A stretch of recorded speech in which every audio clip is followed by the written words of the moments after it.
नमस्कार, स्वागत है आपका डीबी लाइव ब्रेकिंग में। मैं हूं समीर आत्मज मिश्र और मेरे साथ हैं Amalendu Upadhyay.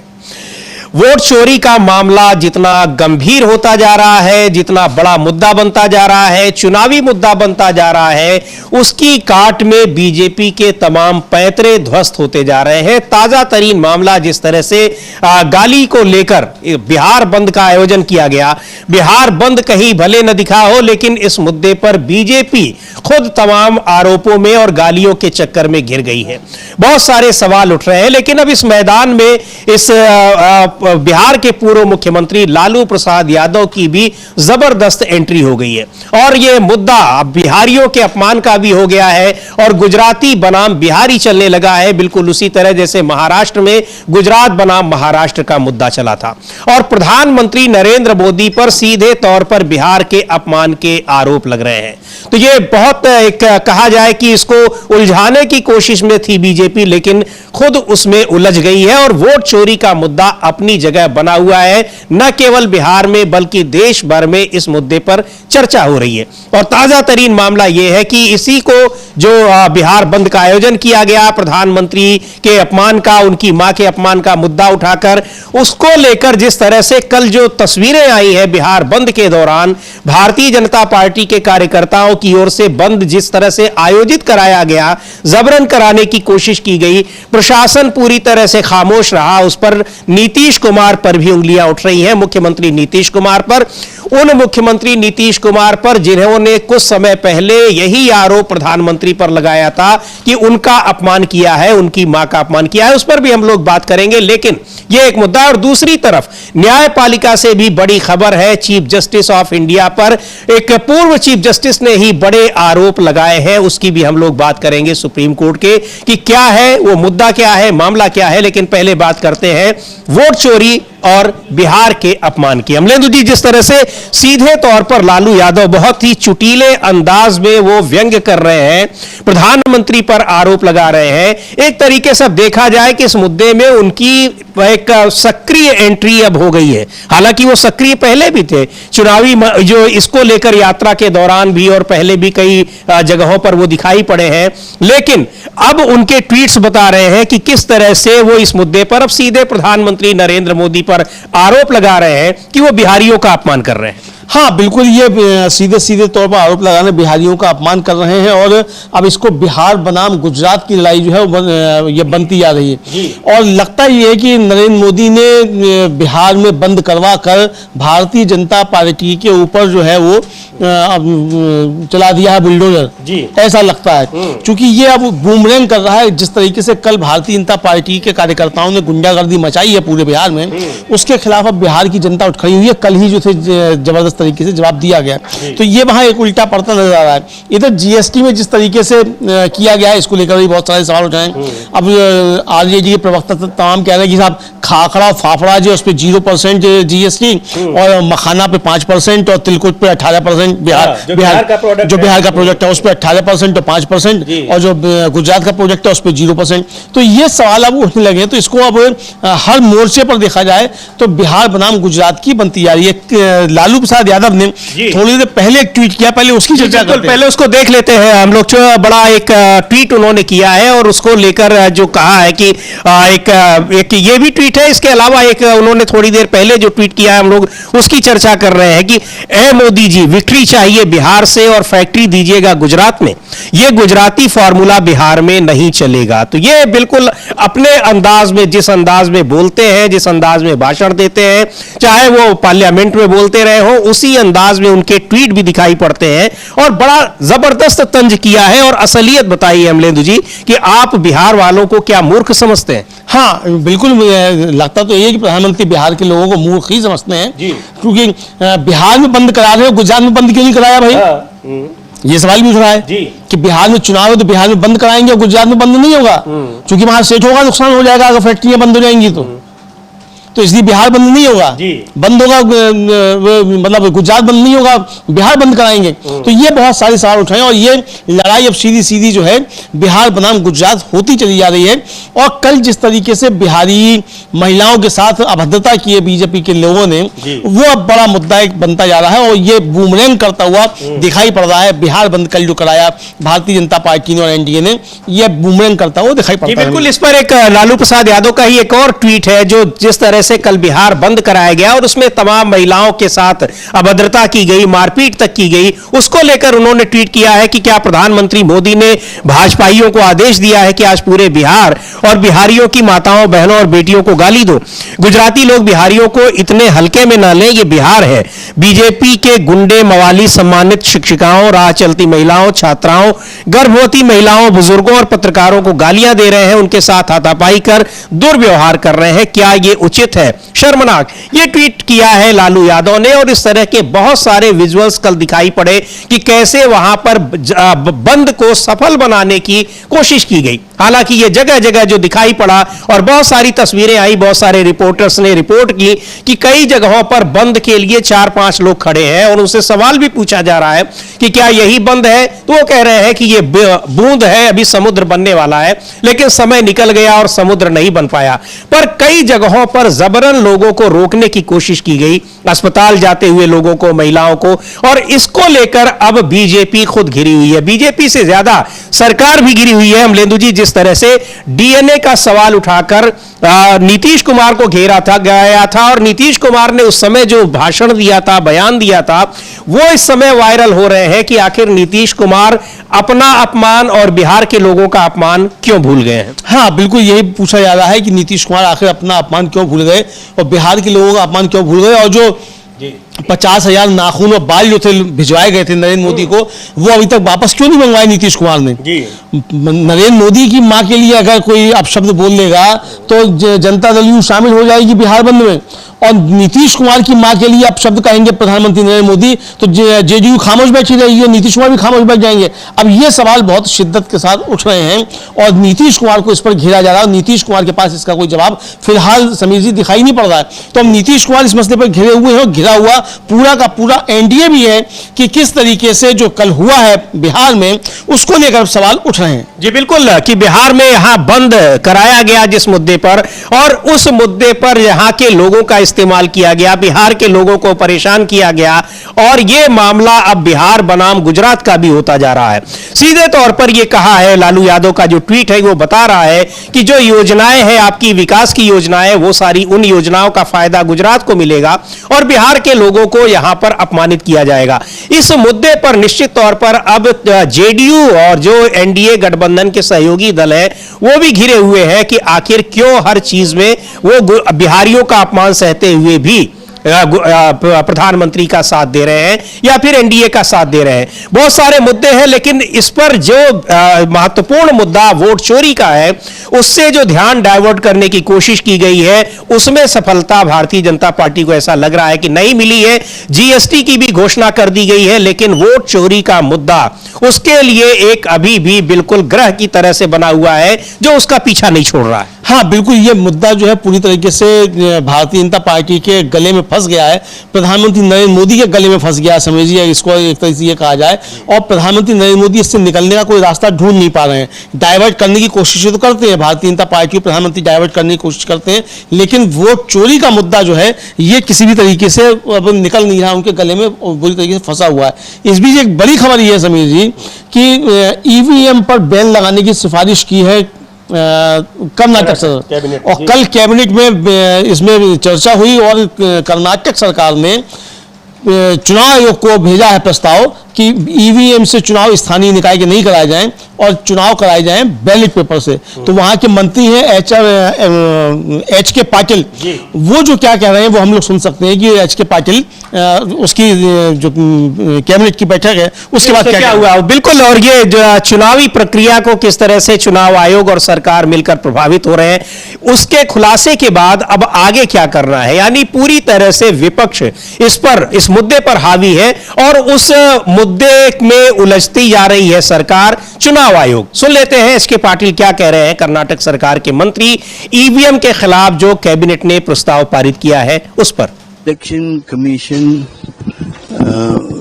and the Cabinet is going to recommend to Election Commission to hold election with ballot paper, not with EVM. That's number one.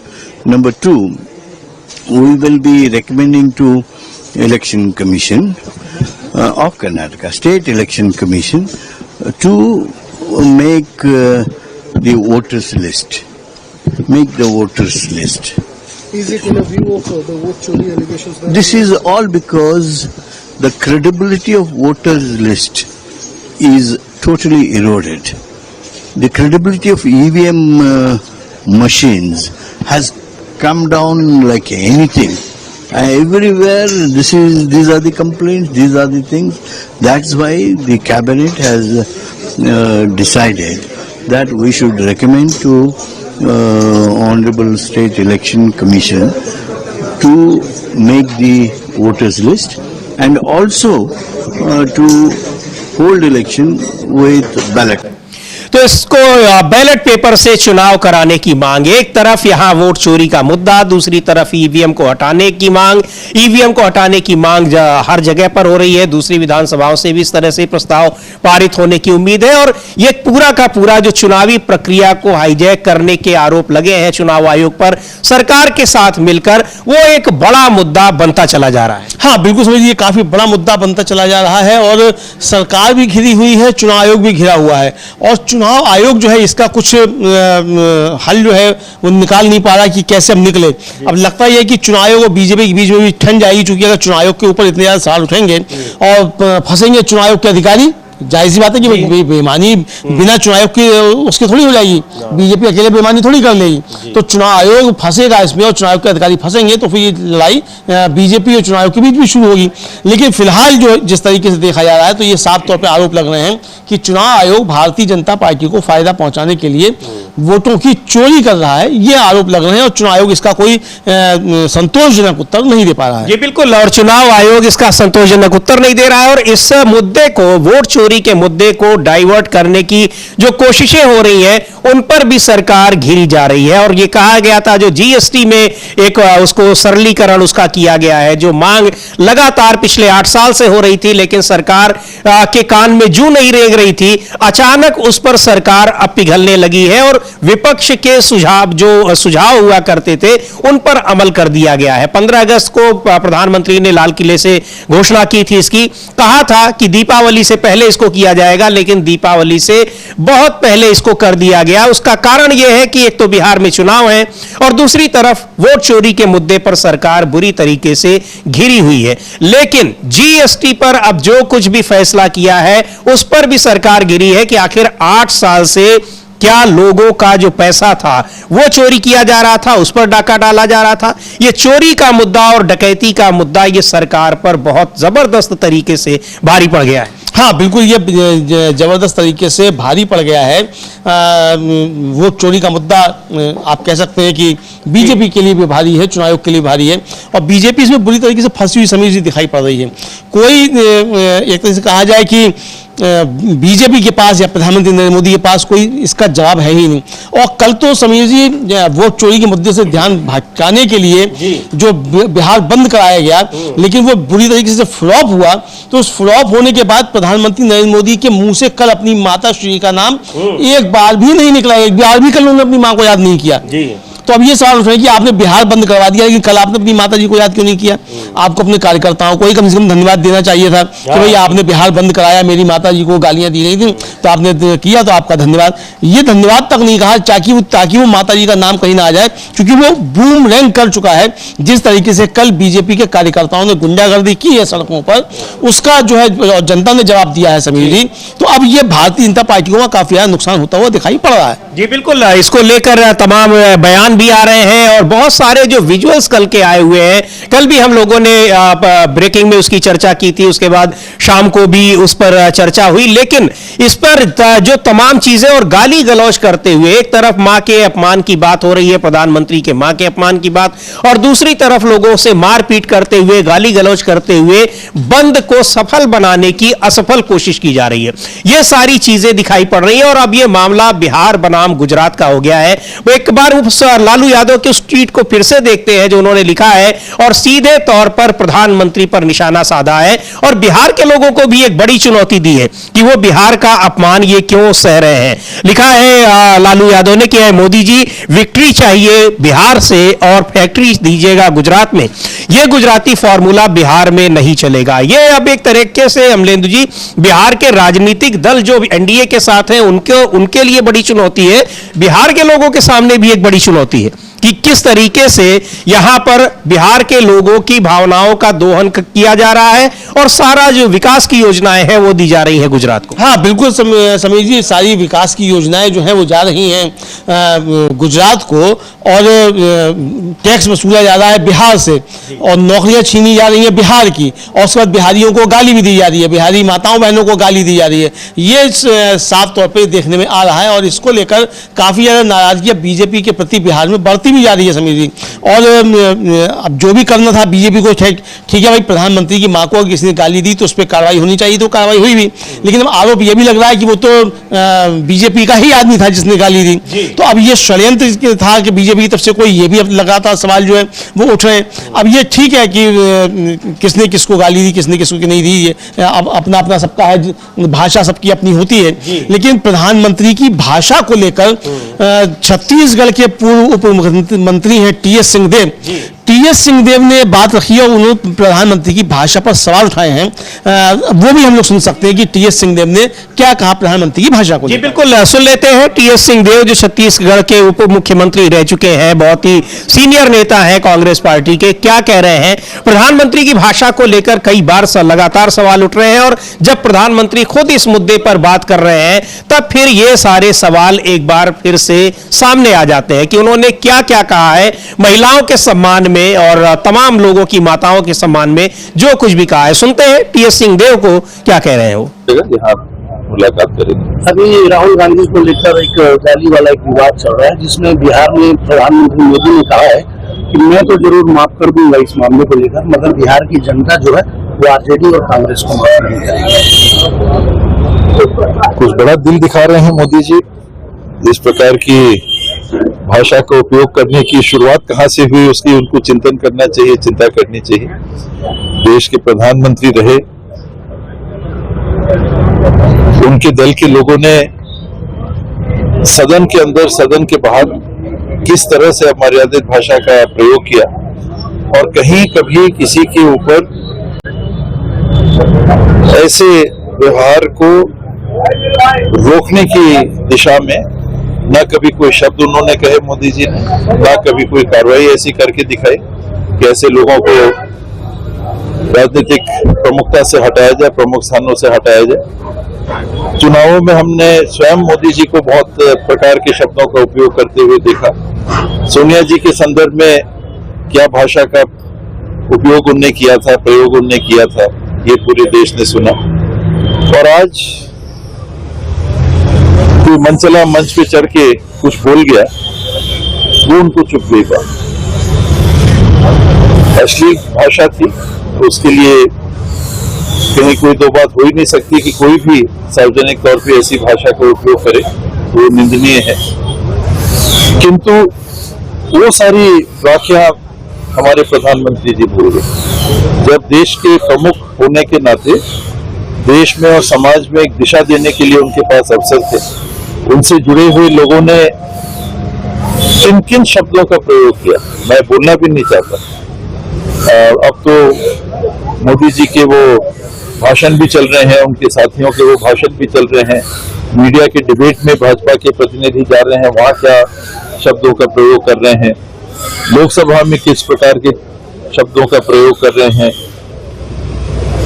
IT में, व्हाट्सएप इत्यादि में किस प्रकार के शब्दों का उपयोग कर रहे हैं, इंस्टाग्राम में किस प्रकार के शब्दों का उपयोग कर रहे हैं।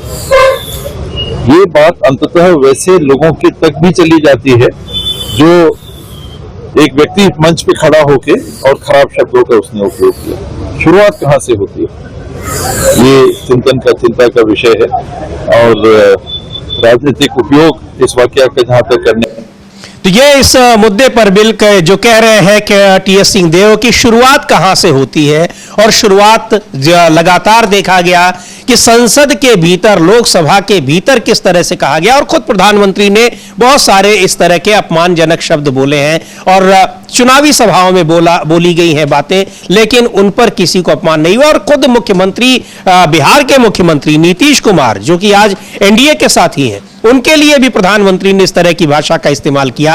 तो कुल मिलाकर इसको सोचा यह गया कि बीजेपी की तरफ से कि एक बड़ा मुद्दा बन जाएगा, और जिस तरह से प्रधानमंत्री खुद को विक्टिम की तरह से शो करते रहते हैं, लेकिन कितनी बार ये सारे मुद्दे दोहराए जाएंगे, ये बड़ा सवाल है। और दिखाई पड़ गया बिहार में, वहां की जनता ने दिखाया कि इस मुद्दे पर उनकी कितनी सिंपैथी प्रधानमंत्री के साथ और बीजेपी के साथ है। हाँ बिल्कुल, ये साफ हो गया। और समीजी एक तरह से कहा जाए कि ये अब मुद्दा हमेशा के लिए खत्म भी हो गया। हाँ। कि साहब मोदी जी को गाली दे दी, मोदी जी गाली करीब हैं, और माँ ने वजह से बर्तन मांज के पाला था, ये सब मुद्दा खत्म हो गया। हालांकि वो सारी बातें फर्जी हैं, ना बर्तन मांज के पाला, और जो अच्छे खासे घर से मोदी जी, गरीब कभी नहीं थे, गरीबी देखी भी नहीं मोदी जी ने कैसे।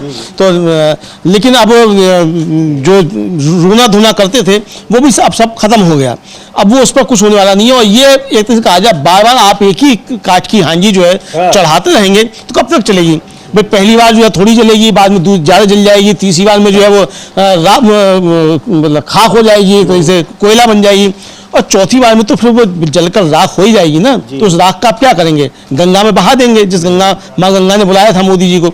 तो अब ये काठ की हांडी जो थी वो राख हो चुकी है और गंगा में विसर्जित कर दी गई। बिहार ने उसे गंगा में विसर्जित कर दिया कि मोदी जी ये सब नहीं चलेगा, आपको प्रधानमंत्री इसलिए नहीं बनाया गया था कि आप बैठ बैठ कर रोएंगे। प्रधानमंत्री बने, देश की जनता के लिए काम कीजिए। 11 सालों में आपने क्या डिलीवरी दी है ये बताइए, 11 सालों में आपने देश के लिए क्या किया। अब आप बता रहे हैं कि सब जीएसटी से देश का बड़ा भला हो जाएगा, महंगाई कम हो जाएगी, तो ये क्यों नहीं स्वीकार कर रहे कि महंगाई आपने बढ़ाई। बिल्कुल 8 साल से आपसे कहा जा रहा था, विपक्ष मांग कर रहा था, लेकिन उस पर आप बिल्कुल शू से नहीं कर रहे थे, और अब सारी विपक्ष की जो मांगे थी आप एकदम उसी पर अमल करते हुए दिखाई पड़ रहे हैं। हाँ बिल्कुल, उसी पर हम अमल करते हुए दिखाई पड़ रहे हैं। और अब आप स्वीकार कर रहे हैं कि जीएसटी की वजह से महंगाई बढ़ रही थी।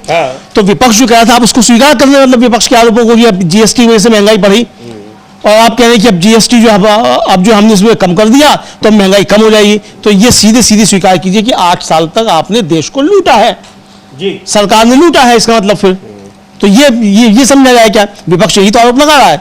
कल सुरेंद्र राजपूत जो कांग्रेस के प्रवक्ता हैं, उनसे हमारे एडिटर चीफ राजीव जी ने उनसे बातचीत की थी, तो उनका यही कहना था कि भाई 8 साल तक आपने जो लूट की है तो उसका हिसाब देना होगा ना।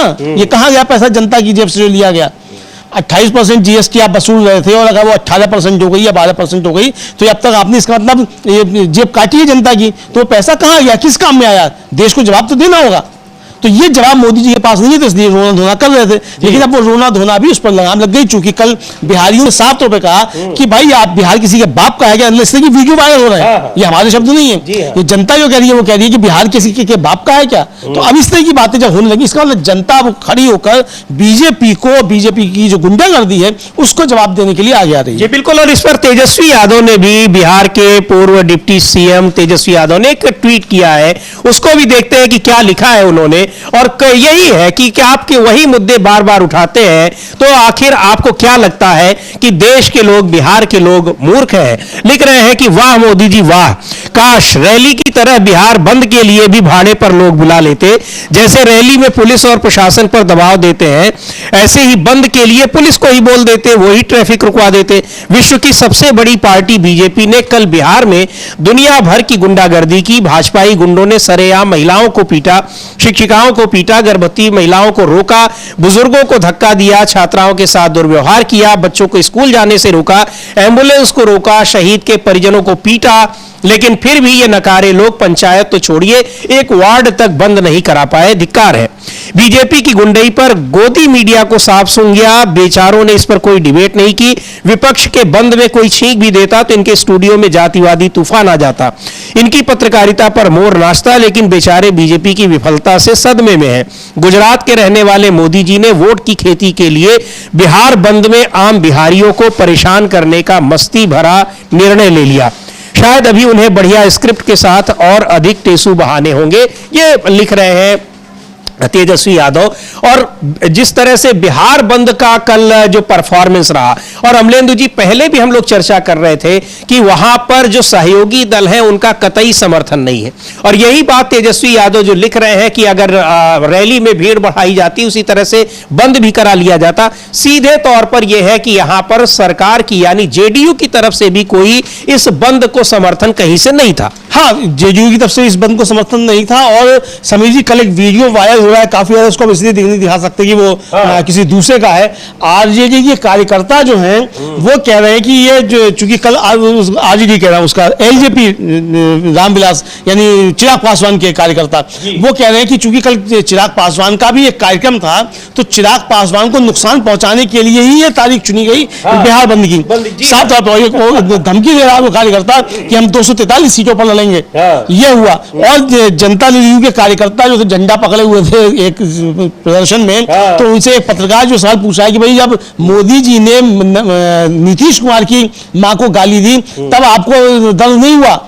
और उसके बाद बेचारे पास कोई जवाब ही नहीं है इसका, खामोश हो जाता है कि जब मोदी जी जब डीएनए का सवाल उठा रहे थे और नीतीश कुमार जो थे वो नाखून और बाल भिजवा रहे थे बिहारियों के, 50,000 से ज्यादा बिहारियों के नाखून और बाल जो अभी भी शायद पार्लियामेंट का जो गोल्ड डाकखाना है वहां पड़े होंगे, क्योंकि वो पीएमओ में रिसीव डिलीवर हुए नहीं, वो वापस आए नहीं, वो तो वहां पड़े होंगे, तो वो अभी तक उठवाए नहीं उठवाए या उनका लुक भी बना दी, क्या हमें नहीं मालूम क्या हुआ क्या नहीं हुआ।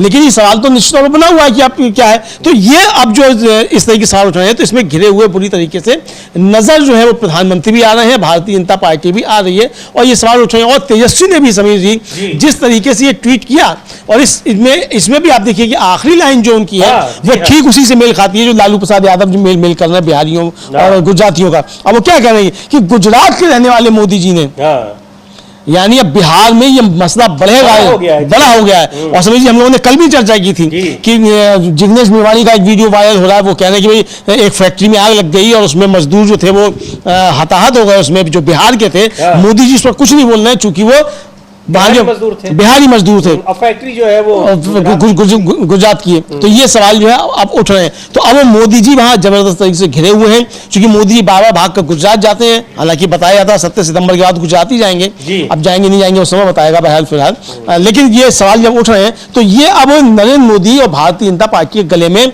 फांस बन गया। अभी कहा जाए गले में हड्डी अटक गई जो कल जो बिहार बनता, और ये उल्टा बूमरैंग कर रहा है, ये उल्टा भारतीय जनता पार्टी के लिए नुकसान पहुंचा रहा है। जी बिल्कुल, यहां पर यह सोचा गया कि तमाम जरूरी मुद्दों से ध्यान भटकाया जाएगा, लेकिन जो मुद्दे हैं इस समय वो मुद्दे प्रमुखता के साथ छाए हुए हैं, वो बिहार में ही नहीं बल्कि पूरे देश में। और जिस तरह से चुनावी प्रक्रिया को लेकर और चुनाव आयोग की कार्यशैली को लेकर, बीजेपी और चुनाव आयोग की संलिप्तता को लेकर जो सवाल उठ रहे हैं वो अपनी जगह बने हुए हैं। और बिहार में वोट चोरी एक बड़ा मुद्दा बन गया है और चुनावी मुद्दा भी है, क्योंकि इस पर वहां के लोगों की जो बातें हैं और जो ध्यान भटकाने की कोशिशें हैं, कोई भी कोशिश उनको डाइवर्ट नहीं कर पा रही है। चाहे ये कल बिहार बंद का मामला हो, जीएसटी का मामला हो या फिर कोई और मामला। और जीएसटी के मामले पर खुद ही अब सरकार गिर गई है, यानी एक तरह से अब सरकार ने स्वीकार कर लिया है कि 8 साल से कैसे जनता को लूटा गया जीएसटी के नाम पर।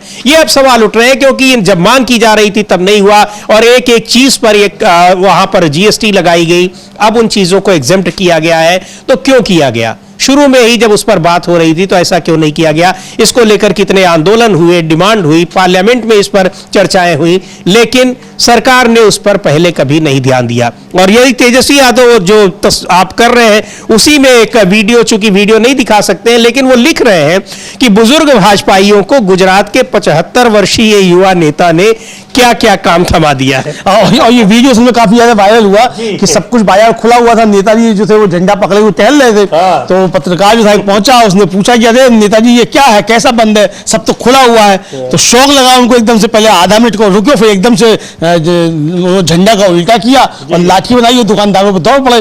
तो ये जो है वो वायरल काफी ज्यादा हुआ। तो इसको लेकर अब वो क्या कह रहे हैं कि बुजुर्ग भाजपाइयों को, यानी भाजपाई तो बुजुर्ग है बिहार के, गुजरात के 75 वर्षीय युवा नेता ने तो कह रहे हैं मेरी मम्मी को गाली दी, मेरी मम्मी को गाली दी।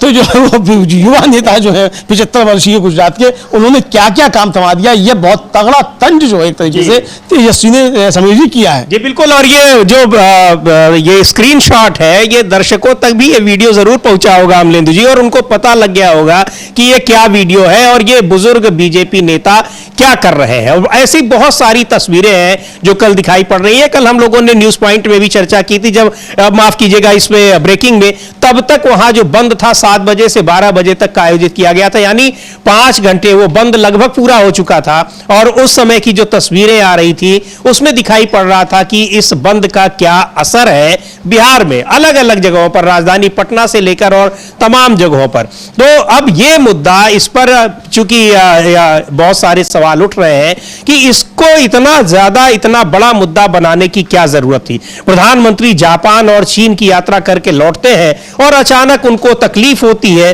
उसके बाद फिर इसको एक बड़ा मुद्दा बना दिया जाता है। तो आरोप ये जो आरजेडी की तरफ से लग रहा है कि प्रधानमंत्री जानबूझकर इसे एक मुद्दा बना रहे हैं और इसके जरिए बिहार के लोगों को अपमानित करा रहे हैं। ये बिल्कुल साफ तौर पर उन्होंने अपने ट्वीट में भी लिखा है। और कल जिस तरह के विजुअल्स आए हैं बिहार बंद के दौरान, जो तस्वीरें दिखी हैं, उनसे ये बातें पूरी तरह से स्पष्ट हो जाती हैं। हाँ बिल्कुल सुनील जी, कल तो काफी वीडियो वायरल हुए थे, कल हम लोगों ने चर्चा भी की थी, हालांकि उस समय तक वीडियो वो आना शुरू ही हुए थे, तो उसकी पूरी चर्चा उसमें कल नहीं हो पाई थी।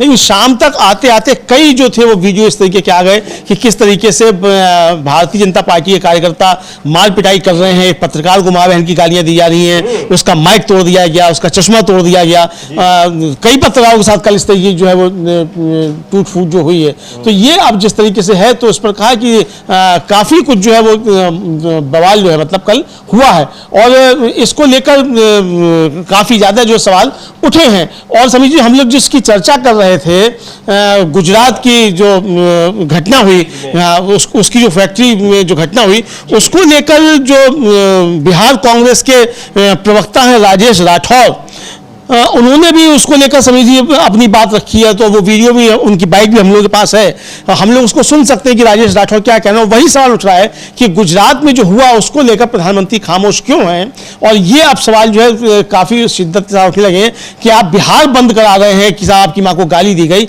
लेकिन बिहारियों के साथ गुजरात में जो हो रहा है उस पर प्रधानमंत्री खामोश क्यों, उस पर चुप्पी क्यों लगाए जाते हैं, ये सवाल आप समीर जी उठ रहे हैं। अब ये मामला अमलेंदु जी बिल्कुल 2015 के चुनाव की तरह बनता दिख रहा है, जब बिहार के अपमान का मुद्दा उस समय उठा था और प्रधानमंत्री, नए नए प्रधानमंत्री भी बने थे, और गुजरात में जाकर वो इस तरीके से पूछ रहे थे कि कितना पैसा हम दे दें। वो ऐसा लग रहा था कि जैसे पैसा बांटने आए हो और बिहार के लोग भिखारी हो। आपने देखा था कि वो मुद्दा कितना बड़ा बना, उसका नुकसान किस तरीके से बीजेपी को उठाना पड़ा। अब एक बार फिर गुजरात बनाम बिहार का मुद्दा जो है वो एक बड़ा मुद्दा बन गया है। बिल्कुल समझिए, काफी बड़ा मुद्दा बन गया है बिहार बनाम गुजरात, और ये एक बहुत जबरदस्त नुकसान जो है ये पहुंचाएगा अब नरेंद्र मोदी और भारतीय जनता पार्टी को। समझिए ये साफ तौर पर समझ में आ रहा है। तो अब ये बीजेपी जो कर रही है, इसको लेकर काफी ज्यादा मतलब जो कल किया भारतीय जनता पार्टी ने, इसका उसको साफ तौर पर नुकसान होता हुआ दिखाई पड़ता है।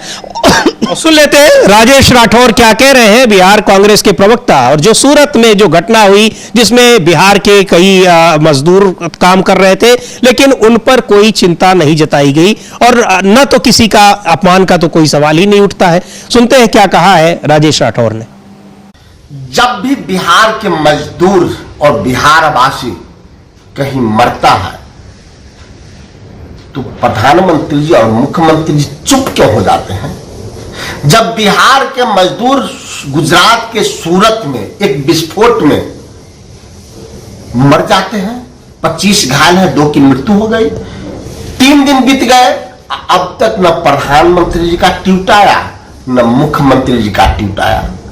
उल्टे प्रधानमंत्री जब बिहार में आए थे तो मधुबनी से मजदूर गुजरात जाएंगे इसके लिए उन्होंने ट्रेन दे दिया था, और क्या उधर से उस मजदूर का लाश आएगा? अब तक मुख्यमंत्री जी और प्रधानमंत्री जी के द्वारा किसी प्रकार का दुख व्यक्त नहीं किया गया है। इससे पूरा बिहार वासी दुखी है और इसका बदला इस 2025 के चुनाव में जरूर लेगा। तो ये कि किस तरीके से वहां इस पर एक भी ट्वीट नहीं आया, ये सवाल उठा रहे हैं। और सच में अभी तक कोई दुख शोक वहां बिहार गुजरात के मुख्यमंत्री का भी कोई इस पर बयान नहीं आया है। हाँ, गुजरात के मुख्यमंत्री का भी बयान नहीं है, बिहार के मुख्यमंत्री का भी बयान नहीं है। जी हाँ। और मतलब इस खबर को गायब ही एक तरीके से कर दिया गया। अच्छा, कल एक बड़ी अजीब वो हुई समीर जी, कह सकते हैं मतलब उसको वाकया कह लीजिए, या कल बीजेपी का बिहार बंद था, एनडीए का बिहार बंद था, लेकिन परसों तक जो मीडिया मोदी को गाली दी, मोदी जी की माँ को गाली दी, मोदी जी की माँ को गाली दी, जो रट लगाए हुए था और डिबेट पर डिबेट हो रही थी, मैंने नहीं सुना कि कल किसी ने इस पर कोई डिबेट की हो। जी, मतलब मोदी जी ने तो अपनी माता जी को याद नहीं किया, लेकिन इस मीडिया ने भी कोई इस पर चर्चा नहीं की। कल दूसरे मसलों पर सब पर चर्चा होती रही। तो ये अब मतलब समझ में आ गया कि इसका मतलब ये काफी ज्यादा भारतीय जनता पार्टी को बूमरैंग कर गया है। और बिहार कांग्रेस ने एक ट्वीट किया समीर जी कल कि बंद में बीजेपी बनी हैवान। अब वो वीडियो है तो हम उस वीडियो को दिखा नहीं सकते, लेकिन हम ट्वीट दिखा सकते हैं कि क्या ट्वीट कांग्रेस ने किया है। और वो वही सारे विजुअल्स हैं जो अस्पताल में महिला को नहीं जाने दिया जा रहा है, वापस कर दिया गया, जो टीचर हैं उनको नहीं जाने दिया गया, और किस तरीके से मारपीट भी की गई, गाली गलौज की गई, और पत्रकारों के साथ भी मारपीट की गई। ऐसे कई सारे विजुअल्स आए हैं। अब ये सब चीजें लोगों को, अब इस पर क्या डिबेट कराएंगे? प्रधानमंत्री भी अब क्या बोले? उनको लगा कि ये बहुत बड़ा मुद्दा बन जाएगा, और जिस तरह से विक्टिम कार्ड, खुद को विक्टिम बनाने वाला कार्ड लगातार खेलते रहे हैं, उनको लगा होगा कि एक बार फिर से आजमाया जाए। लेकिन वो कहते हैं कि सिर मुड़ाते ही ओले पड़े। वो दिखाई पड़ गया कि उसका असर कितना रहा। बिहार के लोगों पर ये असर नहीं हुआ, उनके अपने सहयोगी पार्टियों के ऊपर कोई असर नहीं हुआ कि उसको लेकर वो भी जरा हरकत में आए। हाँ बिल्कुल, इसको लेकर हरकत में जो है वो नहीं आया, तो कोई असर नहीं हुआ। तो मीडिया भी खामोश हो गया, मोदी जी भी खामोश हो गए। जी, अब नया मुद्दा कोई चाहिए होगा बिहार में जाने के लिए, अब देखते हैं क्या मुद्दा हो। लेकिन फिलहाल लग ये रहा है कि मुद्दों की तो कमी है ही, बल्कि उल्टी बीजेपी फंसती हुई नजर आ रही है बुरी तरीके से। समीर जी, ये साफ तौर पर देखने में आ रहा है। जी बिल्कुल, ये साफ तौर पर, और जो जिन मुद्दों को डाइवर्ट करने का प्रयास किया गया वो मुद्दे अपनी जगह हैं। और अब कर्नाटक में जिस तरह से कैबिनेट ने प्रस्ताव पारित किया है कि ईवीएम से चुनाव होंगे, वहां पर स्थानीय निकाय के, माफ कीजिएगा, ईवीएम की बजाय बैलेट पेपर से, वो भी अब एक मुद्दा जो है, यानी पूरी की पूरी जो चुनावी प्रक्रिया, उस पर जो सवाल उठ रहे हैं, उस पर अब विपक्ष आगे बढ़ रहा है, और विपक्ष अब तमाम मुद्दे अब तय कर रहा है। अमलेंदु जी, जिस तरह से ये सारे मुद्दे पिटते जा रहे हैं बीजेपी के, सीधे तौर पर ये अब ये बातें साबित हो रही हैं कि कैसे विपक्ष के ही मुद्दे पर, विपक्ष के मुद्दों की पिच पर खेलने के लिए बीजेपी और प्रधानमंत्री मजबूर हो रहे हैं। और ये चीजें हम लोग चुनाव से पहले, लोकसभा चुनाव से पहले से देख रहे हैं। संविधान का मुद्दा हो, चाहे जो मुद्दा हो, और उलझते गए प्रधानमंत्री, और आखिर में उसका क्या नुकसान हुआ वो सामने है। हाँ बिल्कुल, ये साफ समझ में आ रहा है कि जो नुकसान हुआ प्रधानमंत्री को, और लोकसभा चुनाव में भी समीर जी जिस तरीके से प्रधानमंत्री, हाँ मतलब जिस तरीके से मंगल सूत्र ले जाएंगे, ये सब बातें शुरू की, और उसका फिर उनको नुकसान ही हुआ, उसका बल्कि फायदा नहीं हुआ। बल्कि जिस तरीके से संविधान को लेकर विपक्ष ने मुद्दा बना लिया समीर जी, ये साफ तौर पर फिर उसके बाद प्रधानमंत्री घिरे हुए नजर आए, बीजेपी बुरी तरीके से घिरी हुई नजर आई। सुबोध कांत साहब पूर्व केंद्रीय मंत्री हैं, उन्होंने बिहार में जो राहुल गांधी की यात्रा हुई उसको लेकर अपनी बात रखी है कि किस तरीके से इस यात्रा ने बिहार का परिदृश्य बदला है। हम लोग उनको भी सुन सकते हैं कि सुबोध कांत साहब जो हैं वो बिहार में इस जो यात्रा हुई उसको लेकर क्या कह रहे हैं। बिल्कुल, और ये यात्रा की सफलता, और यात्रा में जिस तरीके से 1 सितंबर को समापन हुआ, वहां पर जो उसको समर्थन मिला है, वोट चोरी के मुद्दे पर इंडिया गठबंधन को जिस तरह से बिहार में समर्थन मिला है, उसको देखते हुए तमाम दूसरे मुद्दे लाने की कोशिश की जा रही है जिनसे बिहार की जनता से कोई लेना देना नहीं है। अब ऐसे मुद्दों को जब लोगों ने नकारा है तो फिर स्वाभाविक है कि उनसे अब खुद बीजेपी भी पीछे हट रही है। जिस तरह से कल देखा गया बिहार बंद का मसला हो, बंद के बाद उसकी जो तस्वीरें आई, उसके बाद फिर बीजेपी के नेता उस बंद को लेकर चर्चा नहीं कर रहे हैं, जबकि बीजेपी के अमलेंदु जी कई सीनियर नेता इस बंद को बंद कराने के लिए सड़कों पर निकल पड़े थे। अब चाहे वो विशेष निर्देश रहा हो प्रधानमंत्री का या जो भी रहा हो, हम लोग देख रहे थे रविशंकर प्रसाद जैसे नेता भी, हालांकि अब ये ठीक है कि उनके पास अब कोई काम नहीं है, लेकिन फिर भी उतने बड़े नेता पूर्व केंद्रीय मंत्री हैं और उनको भी निकलना पड़ा, बावजूद इसके उसका सड़क पर कोई असर नहीं दिखाई पड़ा। लेकिन जो यात्रा रही 17 अगस्त से लेकर 1 सितंबर तक की वोटर अधिकार यात्रा, उसका जो असर पड़ा है वो हम लोगों ने लगातार देखा भी है। और बिहार की जनता उस मुद्दे को लेकर कितनी जागरूक है और कितनी सेंसिटिव है, वो सारी चीजें दिखाई पड़ रही है। अब सुन लेते हैं सुबोध कांत सहाय को, पूर्व केंद्रीय मंत्री हैं, क्या कह रहे हैं। बिहार में तो निश्चित बदलाव हो रहा है। 20 दिन में साथ रहा ससराम से लेके पटना तक, और जो नज़ारा देखने को मिला, सुरेश बैठा जी भी थे, बीच में आए थे, तो जो नज़ारा देखने को मिला आपको, मैं कह सकता हूँ कि ये ऐसा सवाल नहीं था कि भाजपा का और कांग्रेस का और आरजेडी का, हर के वोट के अधिकार का सवाल। और बिहार की जो परंपरा जानता है कि जैसे छठ और दिवाली में लोग ट्रेन पे बैठ के आते हैं, वैसे ही वोट देने भी लोग बिहार में जितने प्रवासी मजदूर बन करके यहाँ वहाँ आते हैं, उनका 68 लाख वोट काट दिया गया। और जो सवाल राहुल गांधी ने उठाया, वही सवाल सुप्रीम कोर्ट ने जब पूछा तो इलेक्शन कमीशन कहती है कि किसका काटे हम लिस्ट नहीं देंगे, क्यों काटे हम रीजन नहीं बताएंगे। तो ये इलेक्शन कमीशन है या तानाशाह का कोई एक संस्था बना हुआ है? तो इसलिए बिहार में लोगों को समझ में आ गया, डे वन से समझ में आ गया कि एटीएम बीटीएम जो है भैया, ये जब तक रहेगा आप लोग चुनाव नहीं जीत पाइएगा। लेकिन राहुल गांधी ने गट्टा पकड़ लिया है, चोरी इनकी पकड़ी गई है। तो ये बड़ा मुद्दा बन गया है वोट चोरी का। चोरी पकड़ी गई, जिस तरह से महादेवपुरा विधानसभा सीट का पूरा एक प्रेजेंटेशन राहुल गांधी ने दिखाया सबके सामने, उस मुद्दे पर पूरी तरह एक्सपोज हो गया चुनाव आयोग, और किस तरह से बीजेपी के साथ मिलकर वो काम कर रहा है, वो चीजें भी। और अभी इस समय एक प्रेस कॉन्फ्रेंस हो रही है कांग्रेस पार्टी की, सीधे ले चलते हैं आपको वहां, क्या कुछ उसमें क्या बातें कही जा रही हैं, क्या हो रहा है, सुनते हैं। सीधे रुख करते हैं कांग्रेस पार्टी के मुख्यालय का, जहां ये प्रेस कॉन्फ्रेंस हो रही है। SC ST OBC को 27%, OBC को 15%, SC को 7.5%, ST को रिजर्वेशन देने को का कानून बनाया गया। और 15(5) में यह भी प्रोविजन किया गया है कि जो प्राइवेट इंस्टीट्यूशंस हैं उनके अंदर भी रिजर्वेशन लागू किया जाए, जिसके खिलाफ कुछ लोग कोर्ट गए। 2008 में जजमेंट आया, 2008 में Ashok Kumar Thakur versus union of India, जिसमें कॉन्स्टिट्यूशनल बेंच ने आर्टिकल 15(5) को जायज ठहराया और SC ST OBC को प्राइवेट एजुकेशनल इंस्टीट्यूशन में रिजर्वेशन देने को जायज ठहराया। उसके बाद फिर इंडियन मेडिकल एसोसिएशन भी कोर्ट गया हुआ था, उसमें 12/5/2011 को जजमेंट आया, उसमें भी माननीय सर्वोच्च न्यायालय ने अपहेल्ड किया 15(5) को।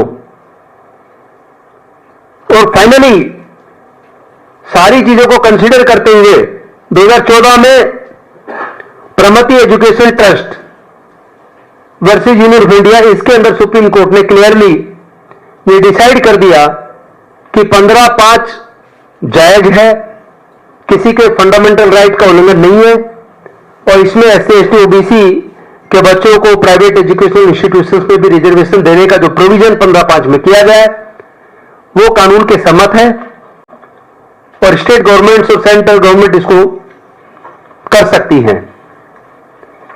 लेकिन मजे की बात देखिए, इतने साल के बाद आपने देखा होगा पिछले साल पार्लियामेंट की एक कमेटी है, standing committee on education, health, women, youth. उस कमेटी ने अनेकों प्रीमियर इंस्टीट्यूशंस के साथ डायलॉग किया, यूनिवर्सिटीज के वाइस चांसलर्स के साथ डायलॉग किया, हायर एजुकेशनल इंस्टीट्यूशन के साथ साथ जो अधिकारी थे हायर एजुकेशन के, उनके साथ भी डायलॉग किया और डायलॉग करने के बाद उन्होंने कुछ स्ट्रॉन्ग रिकमेंडेशंस दी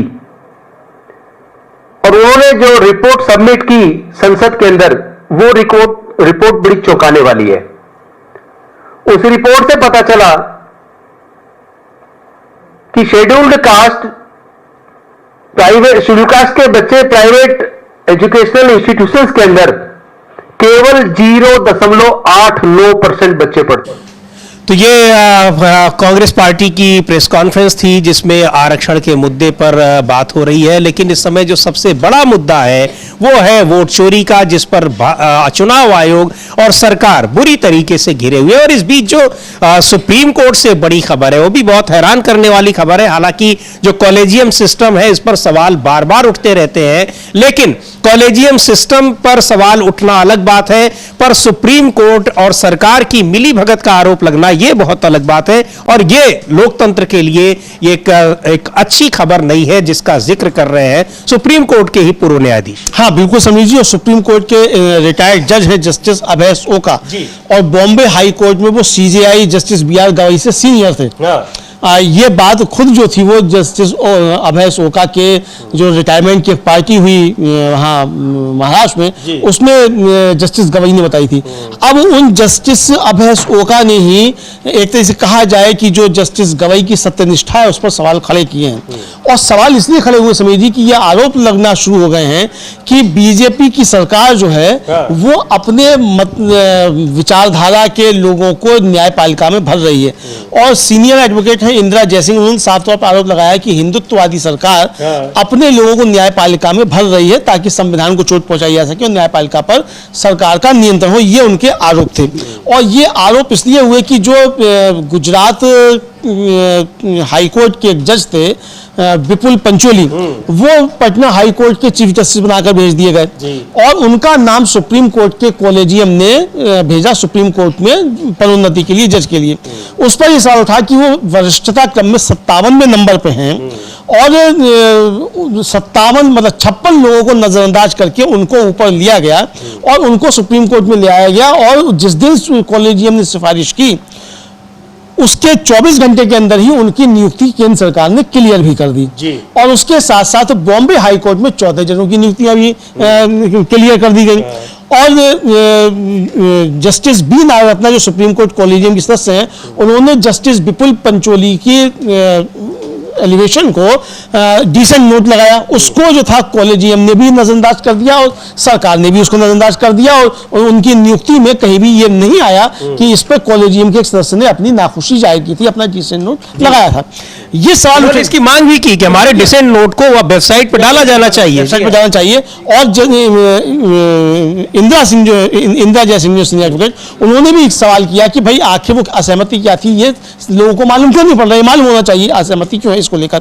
इस पर जस्टिस अभय ओका ने कल बातचीत की है। बार एंड बेंच एक जो वेबसाइट है और जो सुप्रीम कोर्ट की खबरें सब देती है, सुप्रीम कोर्ट की तमाम न्यायपालिका से संबंधित खबरें देती है, अच्छी एक वेबसाइट है, उसके साथ जस्टिस अभय ओका ने कल बातचीत की। और जस्टिस अभय ओका ने कल जो कहा उसमें इंटरव्यू में समीर जी, वो मैं आपको सुना देता हूँ, हिंदी में सुना देता हूँ, जो इंटरव्यू तो अंग्रेजी में है। उन्होंने कहा कि मैं आपको एक दिलचस्प बात बताता हूँ, 28 जुलाई 2025 को सुप्रीम कोर्ट कॉलेजियम ने बॉम्बे हाई कोर्ट के जजों के तौर पर नियुक्ति के लिए 3 नामों की सिफारिश की थी। उनके नामों को 13 अगस्त 2025 को मुश्किल से 2 हफ्तों के भीतर मंजूरी दे दी गई। 19 अगस्त को सुप्रीम कोर्ट कॉलेजियम ने बॉम्बे हाई कोर्ट के जजों के तौर पर नियुक्ति के लिए 14 वकीलों के नामों को मंजूरी दी। सबसे दिलचस्प बात यह है कि 25 अगस्त को सुप्रीम कोर्ट के 2 जजों की नियुक्ति की सिफारिश की गई थी। 27 अगस्त को बॉम्बे हाई कोर्ट के लिए सभी 14 सिफारिशें और सुप्रीम कोर्ट के लिए 2 सिफारिशें मंजूर कर ली गई। ये उन्होंने कहा। अब उन्होंने फिर आगे कहा कि अपने लंबे अनुभव में मैंने ऐसा पहली बार होते देखा है कि कॉलेजियम की सिफारिश की तारीख और हाई कोर्ट में वास्तविक नियुक्ति की तारीख के बीच समय अंतराल 4 महीने से कम हो। ये बता रहे हैं, ये मैंने अपने जीवन में पहली बार देखा है। मैंने ऐसा पहले कभी नहीं देखा, यह पहली बात है। दूसरी बात, मैंने भारत सरकार को बॉम्बे हाई कोर्ट के जजों की सूची को 8 दिनों के भीतर मंजूरी देते कभी नहीं देखा था, ऐसा कभी नहीं हुआ। और तीसरी दिलचस्प बात यह है कि सभी 14 नामों को मंजूरी दे दी गई, ऐसा भी कभी नहीं हुआ। कुछ नाम आमतौर पर रोक दिए जाते हैं। अब वो कहते हैं आगे कि मैं बॉम्बे हाई कोर्ट का हिस्सा रहा हूं, मुझे बहुत खुशी है कि बॉम्बे हाई कोर्ट के 14 और 3 जज बहुत जल्दी मिल गए, लेकिन हम यहां सिद्धांतों के मुद्दे पर चर्चा कर रहे हैं। 27 अगस्त को 8 दिनों के भीतर 14 नामों को मंजूरी दे दी गई। उस तारीख तक अन्य हाई कोर्ट्स की कई सिफारिशें महीनों से लंबित हैं। दरअसल बॉम्बे हाई कोर्ट के लिए आखिरी सिफारिशों में से 1 सितंबर 2024 में आई थी। सरकार को उन नामों को मंजूरी देने में लगभग 8 महीने लग गए थे। मैं समझ सकता हूं कि बॉम्बे हाई कोर्ट के नामों को तो बड़ी तेजी से मंजूरी दे दी गई, लेकिन लंबित अन्य सिफारिशों के मामले में भी यही तत्परता दिखाई जा सकती थी। अब आगे जो वो बात कर रहे हैं वो और ज्यादा ये हुआ क्यों बॉम्बे के साथ बॉम्बे हाई कोर्ट के जजों को स्वीकृति देने में इतनी तत्परता क्यों दिखाई है? वो कारण फिर जो क्या दुरभिसंधि है स्पष्ट दिखाई पड़ रहा है। इसमें दिखाई पड़ा। अब वो आगे कहते हैं कि अगर यह एक सामान्य बात बनने जा रही है कि सरकार कॉलेजियम द्वारा सुझाए गए सभी नामों को 8 से 10 दिनों के भीतर मंजूरी दे रही है, तो इसका स्वागत होना चाहिए। लेकिन अगर यह सामान्य नहीं है, यह कोई नियम नहीं है, यह अपवाद स्वरूप है, तो यह चिंता का विषय होना चाहिए। और आगे वो कहते हैं कि अब कॉलेजियम द्वारा सरकार के साथ इस मामले को उठाने की कुछ सीमाएं हैं। मुझे लगता है कि सबसे आसान तरीका यह हो सकता है कि बेंगलोर बार एसोसिएशन द्वारा दायर एक अवमानना याचिका लंबित हो, जिसमें बृहद पीठ के 2 फैसलों में दिए गए निर्देशों के उल्लंघन का आरोप लगाया गया है। उस याचिका पर भी न्यायिक पक्ष में विचार हो सकता है। दरअसल मैंने सुप्रीम कोर्ट की वेबसाइट पर प्रकाशित आंकड़ों का हवाला दिया है और बताया है कि इसमें देरी कैसे हो रही है, इसलिए बेहतर यही होगा कि उस अवमानना की याचिका पर सुनवाई की जाए। अब समीर जी, इसको लेकर इस पे प्रतिपक्ष ने किया, इंटरव्यूअर ने जो इंटरव्यू लिया था, उसने कहा कि मुख्य न्यायाधीश के पद पर रहते हुए मुख्य न्यायाधीश गवई के भतीजे राजा वोकोडे को बॉम्बे हाईकोर्ट के न्यायाधीश के रूप में मंजूरी देना न्यायिक स्वतंत्रता की धारणा से समझौता नहीं करता।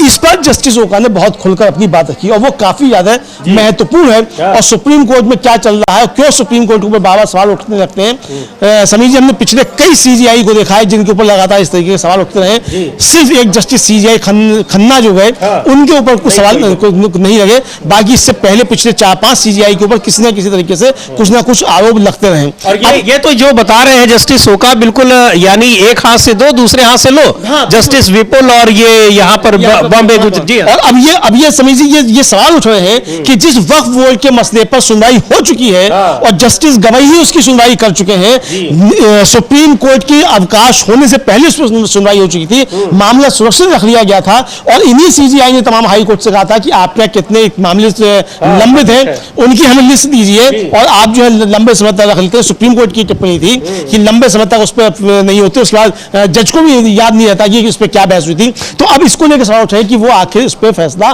क्यों नहीं आ रहा है, जबकि शायद अक्टूबर में रिटायर हो जाना है उनको, जस्टिस गवई को। अब इसको लेकर सवाल उठ रहे हैं, तो हम इस पर अपनी तरफ से कोई टिप्पणी नहीं कर रहे हैं, लेकिन जो सवाल है वो सवाल है और ये संशय की स्थितियां पैदा क्यों होती हैं, जबकि जस्टिस गवई ये घोषणा कर चुके हैं कि वो रिटायरमेंट के बाद कोई सरकारी पद नहीं लेंगे, गांव जाकर अपनी खेती करेंगे। लेकिन सवाल ये नहीं है कि आप गांव जाएंगे पद लेंगे या नहीं लेंगे, अभी आप क्या कर रहे हैं। मायने वो महत्वपूर्ण है कि आप जहां बैठे हैं क्या उसके साथ न्याय हो पा रहा है कि नहीं हो पा रहा है। भाषण बहुत अच्छे जस्टिस गवई ने दिए, इसमें कोई दो राय नहीं है, भाषण बहुत अच्छे दिए हैं। वहां गए थे लंदन, वहां जाकर भी बहुत अच्छे भाषण दिए, यहां भी बहुत अच्छे भाषण देते हैं। सुप्रीम कोर्ट में कई मसलों पर भी उनकी बहुत अच्छी पहल रही है, इसमें भी कोई दो राय नहीं है, लेकिन यहां लेकर सवाल उठाए। अब इस पर जो जस्टिस ओका ने कहा, वो जो कहा समीर जी, वो काफी ज्यादा महत्वपूर्ण है और उन्होंने कहा कि मैं अपने विचार बिल्कुल स्पष्ट कर दूंगा। सबसे पहले अगर ऐसी स्थिति उत्पन्न होती है कि किसी उच्च न्यायालय द्वारा किसी ऐसे उम्मीदवार की सिफारिश की जाती है जो मुख्य न्यायाधीश का करीबी रिश्तेदार या सुप्रीम कोर्ट कॉलेजियम का सदस्य परामर्शदाता न्यायाधीश है, तो जाहिर है संबंधित न्यायाधीश को खुद को इस मामले से अलग करना होगा।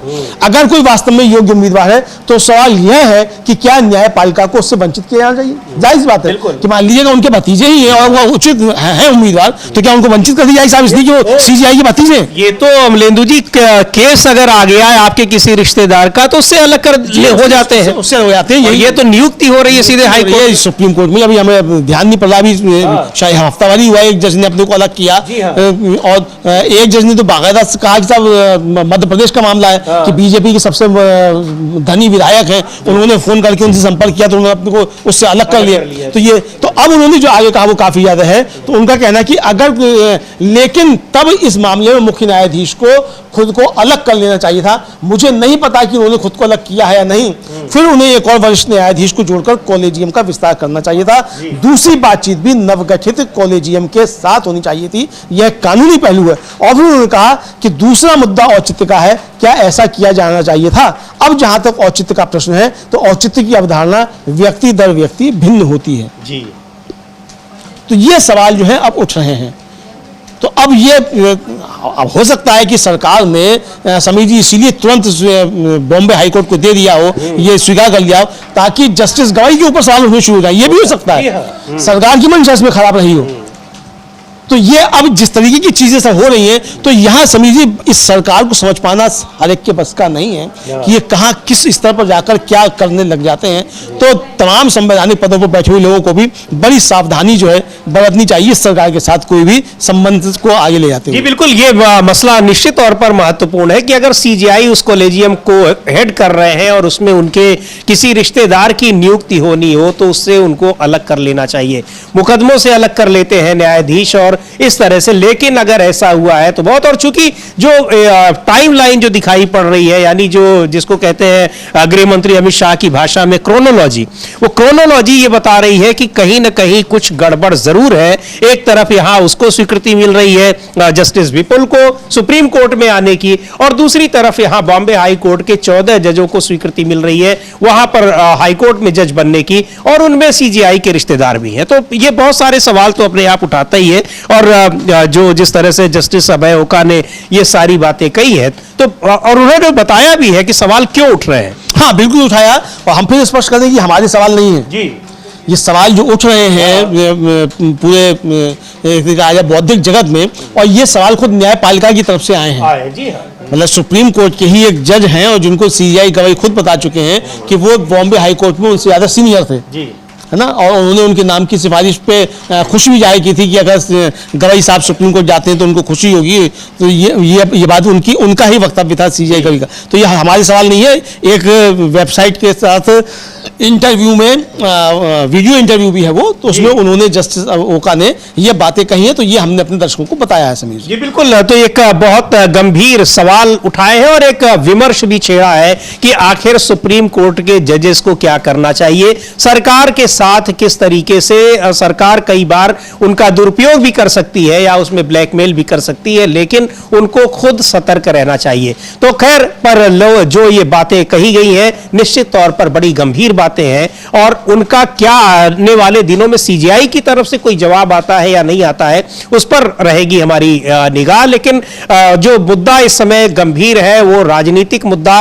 कि किस तरीके से वोट चोरी को लेकर विपक्ष हमलावर है चुनाव आयोग के खिलाफ, सरकार के खिलाफ, और सरकार की तरफ से उस मुद्दे को डाइल्यूट करने की जो कोशिशें हो रही हैं वो कितनी हास्यास्पद हो रही हैं, और उनका नतीजा किस तरीके से दिख रहा है वो दिखाई पड़ गया बिहार में जिस तरह से बीजेपी ने बंद का आयोजन किया था।